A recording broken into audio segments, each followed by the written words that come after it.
Lester Glick's Diary, July 28, 1945. This morning I looked in the mirror and hated what I saw.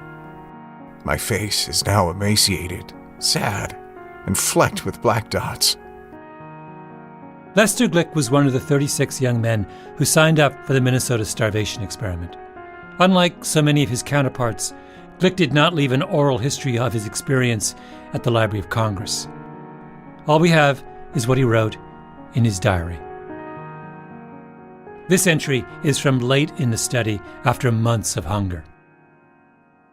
My nose is bony, my cheeks protrude, my lips are big and flabby. My fluffy, wavy hair has become coarse and straight. My comb is always laden with globs of loose hair. I can count my ribs in the mirror, and my collarbone sticks out as though dislocated. My arm muscles have dwindled so that I could reach around my arm above the elbow with my thumb and third finger. I am so weak I can scarcely walk.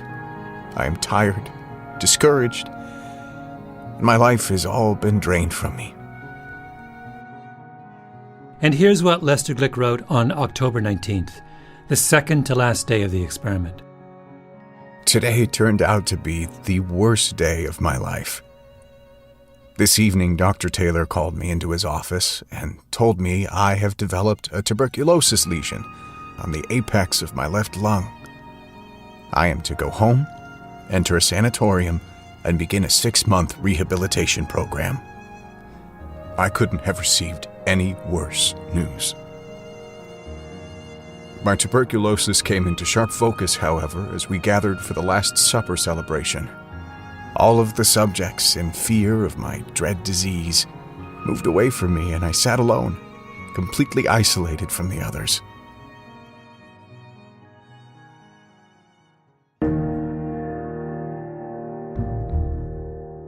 My name is Malcolm Gladwell. You're listening to Revisionist History, my podcast about things overlooked and misunderstood. This is the final episode of our look at the starvation experiment run by Ancel Keys during the Second World War.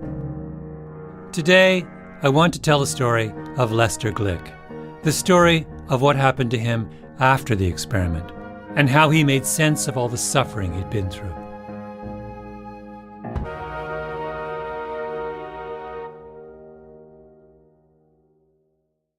Just tell me a little bit about your father, first of all. So I look very much like him. He had dark curly hair. He was about 5'5", I think, maybe 5'6", if he stood on his tiptoes, maybe. He was down to 114 pounds at his lowest weight. Lester Glick died in 2003, but I spoke with 2 of his children. That's his daughter, Chris. And he was a very thin man until he got out of the starvation experiment. I mean, before he went there, he was thin. But then he had an eating disorder the rest of his life. So he gained and lost hundreds of pounds throughout the rest of his life. He was kind of roly-poly is how I remember him. After I spoke to Chris, I called up Lester Glick's son, Byron. How do you think the experience of being involved in that experiment changed him?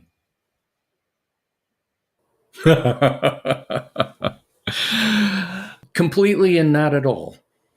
It's clear to me that Daddy's relationship with food and with his body was utterly and completely disordered and changed by the starvation experiment. In that regard, he never got over the starvation experiment. And Dad talks, as he was talking about his struggles with his weight, that he never, this is just amazing to think about, he never got over being hungry. He was always hungry, even when he had all the food he wanted, that something had happened in his physiology that broke the connection between his stomach and his brain, and it never cured. You know, I never saw my father cry, but I saw him as close to tears when he would talk about that experience. It's making me cry. Like he would always keep candy underneath his seat, the driver's seat in the car, because he always wanted to have food close to him, just in case he got hungry. And he described starvation as the worst deprivation there is for humankind. As a kid, sometimes I felt like he was detached. Looking back on it, I think he was scared. And he was scared because he had experienced things that most people don't experience. I think my dad was scarred in the same way you hear about veterans being scarred about active war. That there's just some stuff you can't explain and you can't control, and it's scary. And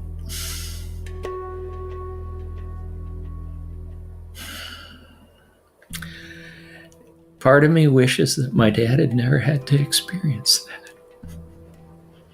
that he had had a sweeter life than he had.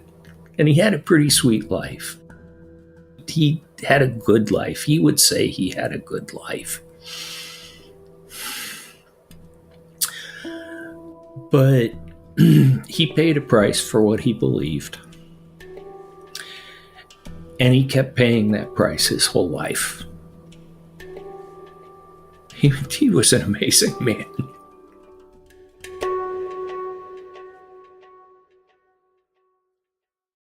Byron and Chris both know what their father went through, but they also know what he became as a result. For as long as scientists have puzzled about human physiology, they've wondered how the body responds to extended deprivation. When you don't eat enough, you get weak. We all know that. But beyond that, the details quickly get complicated. And those critical details obsessed Ancel Keys as he set out to design the starvation experiment. In 2021, the journal Obesity Reviews devoted an entire issue to the legacy of Ancel Keys. The issue was organized by a physiologist at the University of Freiburg in Switzerland. His name is Abdul Dalou. Give me an example of a question that is very difficult to answer in your world. I mean, we knew, right, from the beginning of 1900, from prisoners of wars, from people being malnourished and recovering, that there was a tendency for body fat to be recovered faster than lean mass, than muscle mass, and so forth. And this was quite a problem, because when you think of, you are rehabilitating a patient who has, let's say, cancer or infection or wherever that they lose weight because of the disease. When you have to make them recover, you would prefer them to recover tissue, organ, and muscle, because that's where the functionality is critical, right? But they have problem to recover muscle mass, muscle function, and relatively easy to recover fat. And especially in the abdominal area, which is where the bad fat is situated. Muscle is a lot more important to regaining your health than fat, but the body wants to recover fat first after extended weight loss, and not just a little fat. Not only they recover their fat faster, but they recover more fat than they lost. So so they recover more weight, and it's mostly fat. Why does the body do that? And is there something that science could do to make the body switch tactics and build lean muscle instead? You can imagine all the areas where the answers to these questions would be useful. Keys was focused on people suffering from malnutrition during the war, concentration camp survivors, for example. That's one area. Dalou mentioned people recovering from serious illness, cancer patients after chemotherapy. That's another. But there's also people trying to recover from eating disorders, people struggling with obesity, trying to maintain weight loss. 85 to 90% of those who lose weight gain it back. We need to understand that process. But there's a problem. There's no easy way to do good experiments on starvation and its aftermath. I mean, how would you do it? You need to carefully control what people eat, when they eat, how much they eat, and you have to do that for months on end because nothing useful about diet can be learned from a few weeks of observations. You can't run experiments with prisoners or people locked up in a psychiatric hospital because that would be unethical. You need people who consent to be starved and have the discipline to follow up on their commitment. But how do you find people who fit that profile?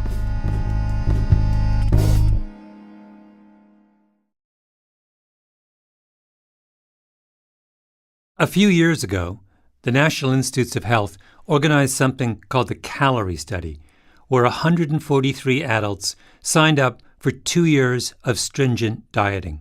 The goal was for them to cut their caloric intake by 25%, and they received, quote, an intensive lifestyle intervention to foster adherence, individual counseling, group sessions, consultants.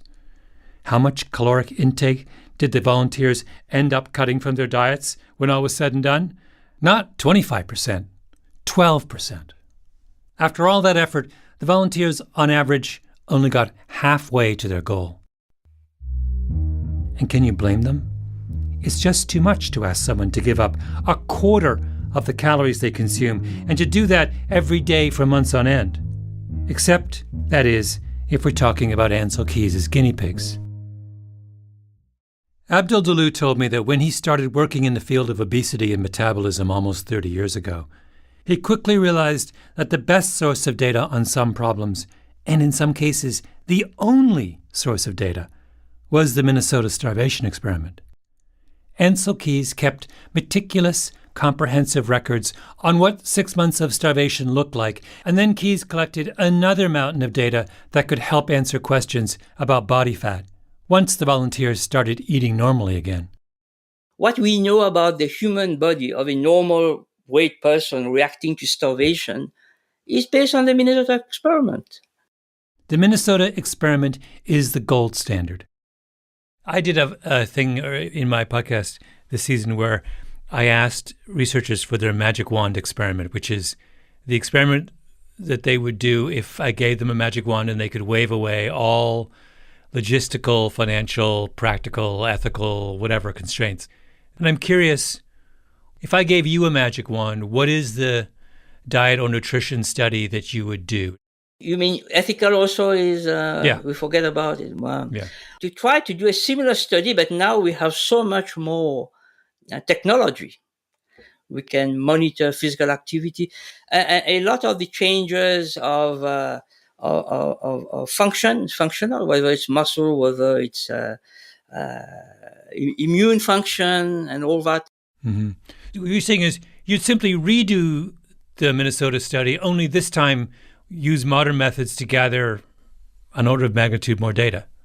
Right. The whole point of a magic wand experiment is that it's the experiment you could never do in real life. Ancel Keys did the perfect experiment without a magic wand. And why was Ancel Keys able to do that? Because he was lucky enough to find volunteers willing to starve themselves to the point where their faces were flecked with black dots, their noses were bony, their cheeks protruding, their hair coarse and straight, and falling out in big globs. This is a really, really, really huge contribution to humanity, to humanity. And they were not forced to do it.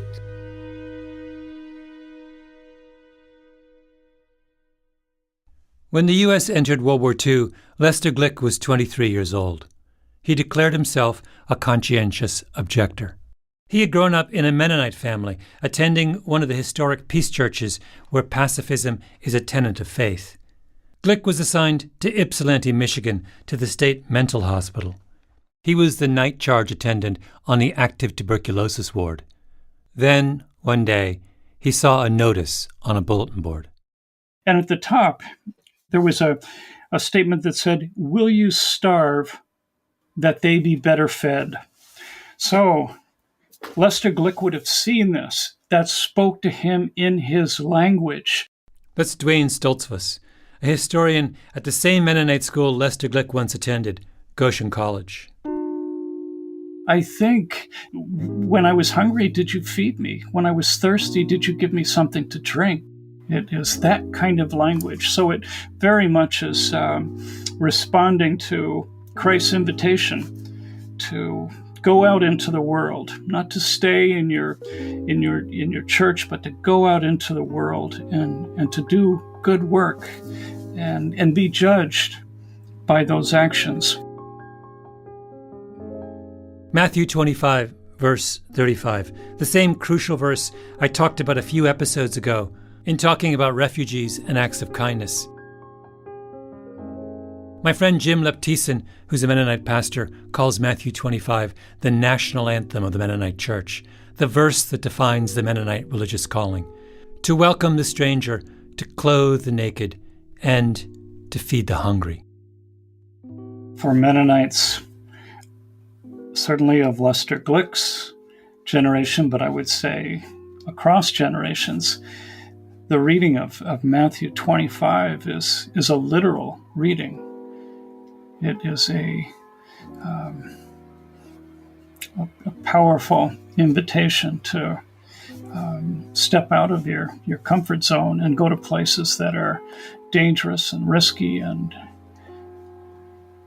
uncomfortable in order to do good. And this is another front, spread over the face of America. Like the other fronts, it is big and complicated. So big that only a few men in the whole nation can understand its real capacity for waging war. So Lester Glick moved to Minneapolis and took one of the long line of cots that Ansel Keys had set up underneath the school's football stadium. He became a guinea pig.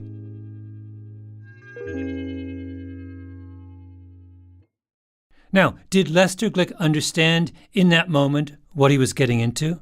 Of course not. Nobody did. That's the point of an experiment. The subject commits to an uncertain outcome. But over the course of his long year in Minneapolis, he documents in his diaries his descent into a kind of hell. He is just one of the kindest, most gracious people. But as he writes about his experience, he writes about getting really angry with the officials in charge because they've taken away his allotment of bread. He's no longer getting the 2 slices he thought he was going to get because he's not losing weight fast enough. Back when Lester Glick had been working at the State Mental Hospital in Michigan, he wrote with pride about the connections he made with patients who could not speak. He loved to work with patients and help them. But now, in his hunger, he was becoming isolated, antisocial. He started to dislike the company of his fellow guinea pigs. And so there is this separation that starts to take place, this breakdown in relations that is not at all in keeping with the real Lester Glick, but was the new malnourished Lester Glick who was separated from all the people around him. He understands that what it means to be hungry is not a momentary physiological deficit. It is a profound and overwhelming deprivation on every level.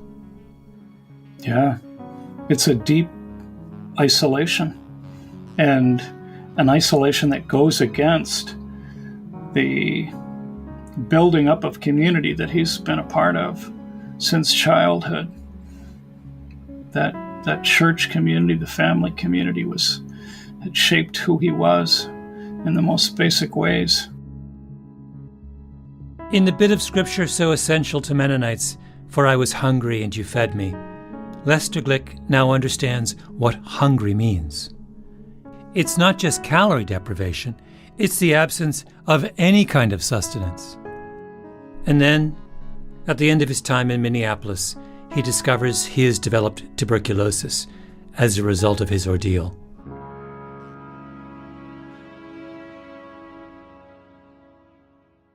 So Daddy's plan had been to go to medical school when he was in college, and he was going to be a doctor. And then when he got TB during the starvation experiment, his doctors told him that he couldn't withstand the rigors of medical school, and medical education and then medical practice. And so they advised him to do something else, and he chose social work. His life took a profoundly different turn. He got a master's, and then he got his PhD at Washington University in St. Louis because he felt like, as he practiced social work, that social work education was what his calling was. So he wanted to teach other people how to practice social work with the principles of loving kindness, and not just as a sort of mechanical practice of obtaining services for people. Glick started a school of social work at Goshen College, his alma mater in Indiana. He went on to start another school of social work at Syracuse University, then one at the University of Southern Mississippi. He's a social work school planter. Yes. Yes, that's exactly right. In Glick's self-published memoirs, there's a chart called Places I Have Called Home, which takes up an entire page, 38 addresses in all. Webster Groves, Missouri, South Main Street, Goshen, Indiana, Ramsey Avenue, Syracuse, New York, Montague Street, Hattiesburg, Mississippi, crisscrossing the country his entire adult life in pursuit of the hungry. One of the practices that he enforced while we were growing up is that he wanted us to know what hunger was like as well, so we could be empathic for people who were not able to eat like we were. So every Wednesday, all we could eat was white rice all day. And we had limited servings. Some of my first memories was, eating rice on Wednesdays. And then, I did that until I went to college. How did you and your siblings feel about that? Did you understand the point of it? I don't think we did, except we knew how important it was to our father, and we laughed about it and kind of kidded him about it. But I don't remember any of us ever saying, "This is stupid, we're not doing this." We did it. It's not a trivial thing if you're hungry to be fed. It's one of the greatest services you can do to another human being. When he was dying, they lived in a little retirement community, and they had these little individual sort of apartments where people could live that were freestanding. And Daddy, he always was a gardener. He had a really great green thumb. And so he had a large garden where he provided fresh vegetables for all the people in the 12 little units where they lived. And when he got sick that year, he couldn't maintain his garden anymore, and he was very concerned about where his neighbors were going to get their fresh vegetables if he wasn't able to provide them for them. The more time I've spent looking at the starvation experiment, the less I've understood why so many people in the scientific community are uneasy with what happened. People say nothing like that could and should be done today. But why? What exactly is it about the experiment that is so incomprehensible to us today? I think the answer is that we focus far too much on what was given up in the moment by the volunteers, and we forget about what was gained down the road as the result of that suffering.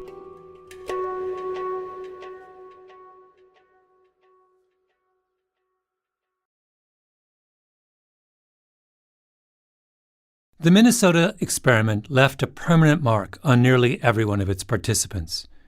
They understood something about food and hunger that they hadn't before their experience. Of the 18 who left their oral histories with the Library of Congress, 7 signed up for something called Heifers for Relief, a program that after the war shipped livestock from America to Europe. The volunteers took trips back and forth across the Atlantic, taking care of the animals. Another Minnesota participant worked in relief camps after the war. Sam Legg, one of the leaders of the guinea pigs, worked with the Quakers to buy food for the hungry in post-war Europe. Marshall Sutton traveled to the Middle East to feed refugees in Gaza. Several more went to divinity school. Another man spent 30 years as a missionary in South Africa, Mozambique, and Kenya. And Lester Glick set out to plant social work schools throughout the United States, feeding the hungry in spirit, but also just the hungry, because after his year in Minneapolis, he no longer made a distinction between spiritual and physical deprivation. In his diary of his experience in Minnesota, Glick wrote when he was deep into the starvation phase. Books on starvation tell us that hungry people eat clay, wood, bark, unclean animals, and often become cannibalistic. Yesterday, I took the lead out of a pencil and began chewing the wood. It tasted all right. For some crazy reason, I crave raw horseradish, sassafras roots, and rabbit meat. I think about how cannibalism is a terrible option for a starving person and try to put it out of my mind. But I can't seem to stop thinking about it. You don't really get over feelings like that. The best you can do is channel them into something else. For Glick, it became cinnamon rolls. After his year in Minnesota, he became obsessed with them. He cut out a picture of cinnamon rolls from a magazine and carried it with him at all times. It was in his wallet until the day he died. So, Dad was known for his cinnamon rolls.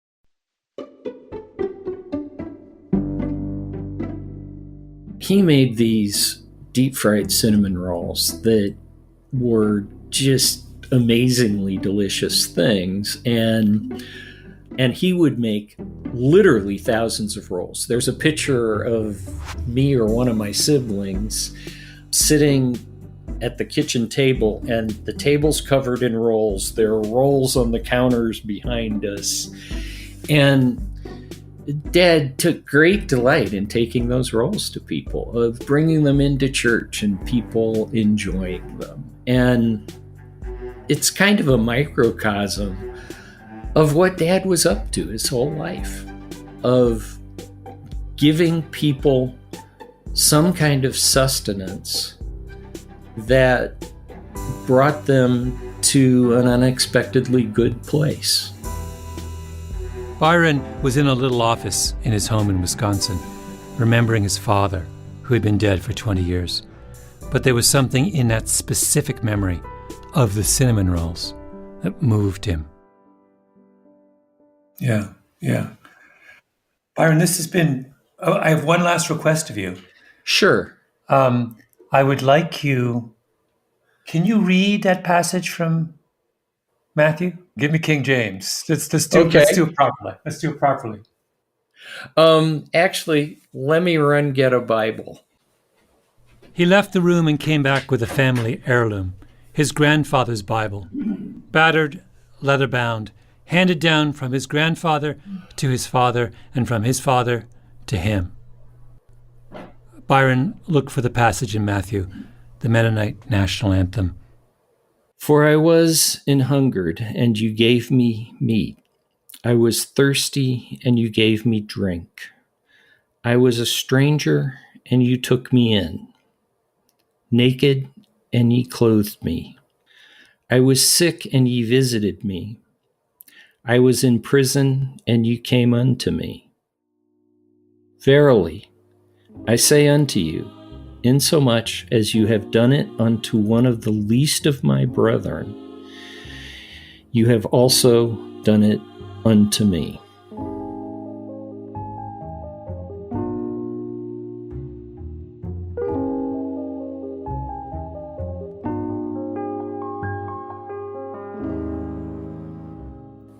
That's beautiful. Yeah. Byron, thank you so much. This has been what a wonderful father. Oh, man.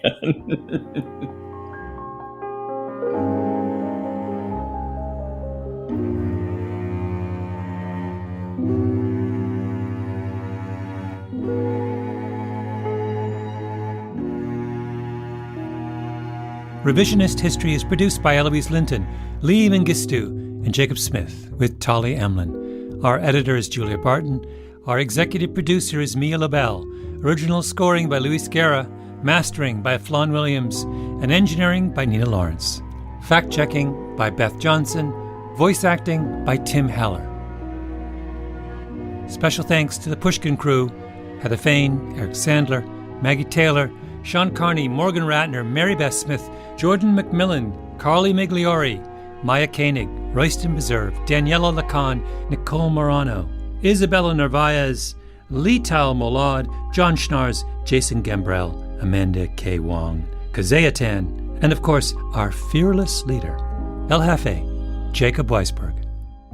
I'm Malcolm Gladwell.